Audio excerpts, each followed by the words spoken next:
مزید آسانی سے کہنا چاہیں تو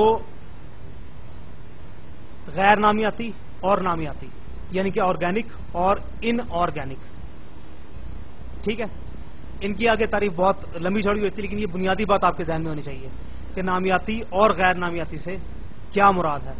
پہلا نامیاتی مرکب جو تیار کیا گیا وہ یوریا تھا، جو ہمارے پیشاب میں موجود ہوتا ہے. اس لیے میں نے آپ کو یہ وضاحت کرنا زیادہ ضروری سمجھتا تھا کہ نامیاتی سے میری کیا مراد ہے. تو ہڈی کے اندر نمک کے تیزاب میں بھگونے کی صورت میں اس کا نامیاتی مادہ اور غیر نامیاتی مادہ الگ الگ ہو جائے گا. ہمارے جسم کے اندر مختلف قسم کی ہڈیاں ہوتی ہیں ہمارے جسم کی ضرورت کے حساب سے. اگر ہم دیکھیں تو ہمارے جسم کے سروں کے اوپر جس طرح انگلیاں ہیں، پیروں کی انگلیاں ہیں، ان کے اوپر اگر آپ ہڈیوں کو دیکھیں تو ہڈیوں کا جو آغاز ہوتا ہے وہ بہت چھوٹی چھوٹی ہڈیوں سے ہوتا ہے. ان میں سے بعض چھوٹی ہڈیاں اتنی نازک ہوتی ہیں کہ جس طرح پھول کی پنکھڑیاں. ان کے لیے اناٹمی کے لیے جو لفظ استعمال ہوتا ہے اسے کہتے ہیں کارپل اور میٹا کارپلز. کارپل پھول کا وہ حصہ ہوتا ہے جو بالکل ایک ڈنڈی نما ہوتا ہے اور پھول کے وسط کے اندر ہوتا ہے. اگر آپ پھول کو دیکھیں تو پھول کے درمیان میں تقریباً ہر پھول کے ہی درمیان میں آپ کو 4 سے لے کر 6, 8 اور 12 تک باریک باریک ڈنڈیاں نظر آئیں گی جو پھول کے تقریباً درمیان میں ہوتی ہیں.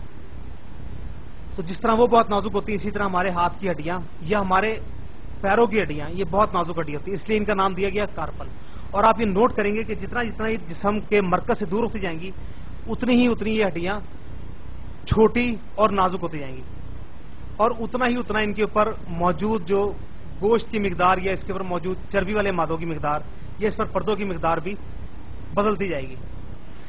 ٹھیک ہے، جس طرح یہ ہمارے جسم کے درمیانی حصے سے نزدیک ہوتی جائیں گی ان ہڈیوں کی مضبوطی اور طاقت بڑھتی جائے گی. اس کی مثال پیروں کے انگلیوں کے اندر ہڈیوں کی تعداد، اس کے بعد پنجے کے اندر ہڈیوں کی تعداد، اس کے بعد پیر کے اندر ہڈیوں کی تعداد، اور اس کے بعد ران کے اندر ہڈیوں کی تعداد.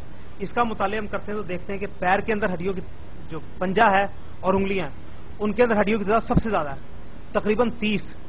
اس کے بعد ہم آگے کی طرف چلیں تو ہمارے پیر میں یہ جو نچلا یہ والا حصہ ہے اس کے اندر 2 ہڈیاں صرف، اور اگر اوپر ران کی طرف آ جائیں تو اس کے اندر صرف ہڈیوں کی تعداد 1 ہے، اور یہ ہمارے جسم کی سب سے سخت اور مضبوط ہڈی ہے. ٹھیک ہے، اس کے بعد ہم ہاتھوں کی طرف آئیں. انگلیوں کے اندر ہڈیوں کی تعداد ہمارے جو مٹھ یعنی مشت ہے یعنی کہ پنجہ اس کے اندر ہڈیوں کی تعداد بہت زیادہ ہے، تقریباً وہی 30 کے قریب ہے. اس کے بعد بازو کے اندر 2 عدد، اور اس کے بعد یہاں سے لے کے یہاں تک 1 بڑی اور مضبوط ہڈی.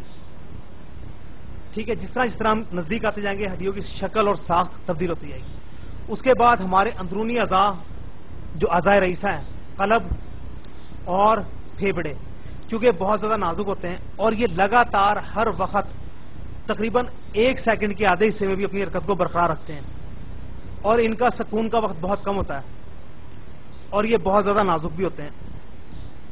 ان کی حفاظت کے لیے قدرت نے پسلیوں کو ان کے اوپر ان کی حفاظت کے لیے مقرر کیا. اگر آپ پسلیوں کی ساخت کو دیکھیں تو پسلیاں بے انتہا سخت یا بے انتہا مضبوط یا بے انتہا موٹی نہیں ہیں، بلکہ ان کی حفاظت کے لیے دوہرا معیار اختیار کیا گیا. ان کے اوپر جھلیوں کی تعداد کسی اور ہڈی کی نسبت زیادہ ہے. بات سمجھ آئیے آپ کو؟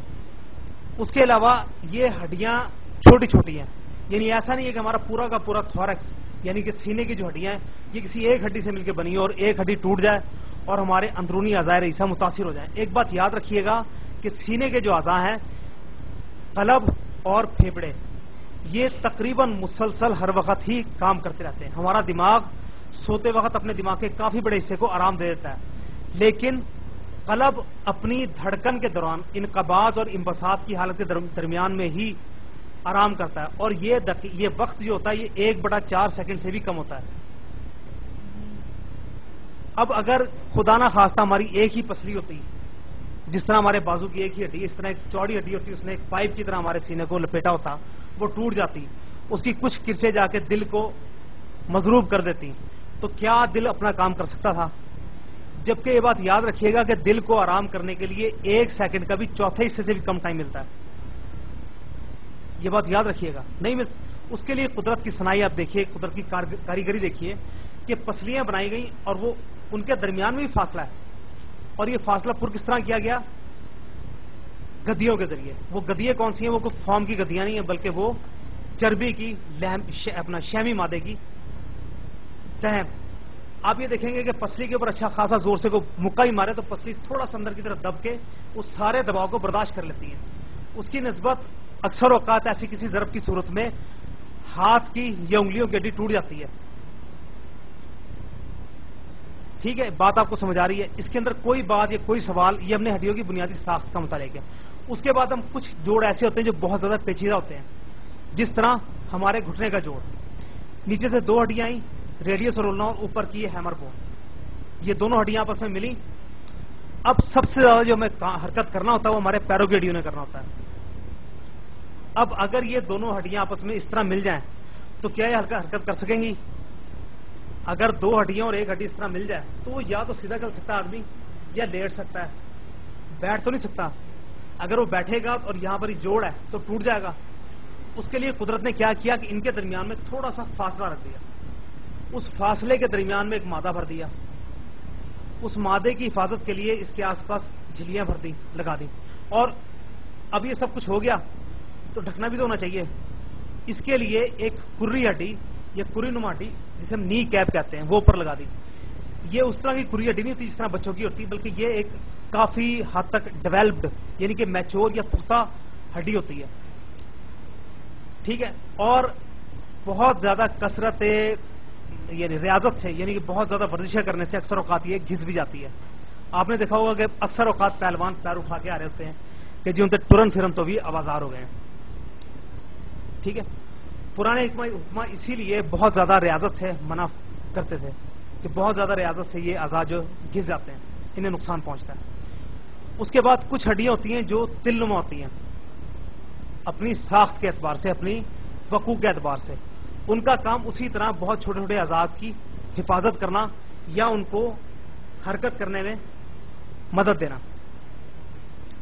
ٹھیک ہے، اگلا لیکچر جو ہمارا ہوگا وہ ہوگا ہڈیوں کی تعداد کے بارے میں.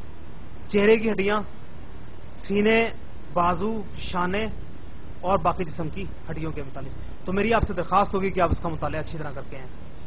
ابھی اس آج کے لیکچر کے اندر کوئی سوال آپ کا رہ گیا ہو جو آپ کو سمجھ نہ آئی ہو بات؟ کو گائے کی ہڈیاں لے لی مضبوط کسائی سے، اس کو تیزاب لے لیا. تیزاب خالصاً لینا یا اس میں تیزاب میں پانی میں مکس کرنا؟ پوٹری کے اندر تیزاب کے بارے میں دو اصطلاحات استعمال کی جاتی ہیں، ایک ڈائلیوٹڈ اور ایک کنسنٹریٹڈ. کنسنٹریٹڈ وہ تیزاب ہوتا ہے جس کے اندر پانی کی مقدار نہیں ہوتی، یا وہ 98% تک اس کے اندر تیزاب ہوتا ہے اور 2% تک اس کے اندر پانی ہوتا ہے. دوسرا تیزاب وہ ہوتا ہے جو ڈائلیوٹڈ ہوتا ہے، وہ ان تمام مقاصد کے لیے استعمال کیا جاتا ہے جہاں پر ہم نے وقفہ دینا ہو، جہاں پر ہم کسی کام کو بہت آہستہ آہستہ انجام دینا چاہیں. اگر آپ کنسنٹریٹڈ یا تیز تیزاب ڈالیں گے تو ہڈی بہت تیزی سے جل جائے گی. مطلوبہ نتائج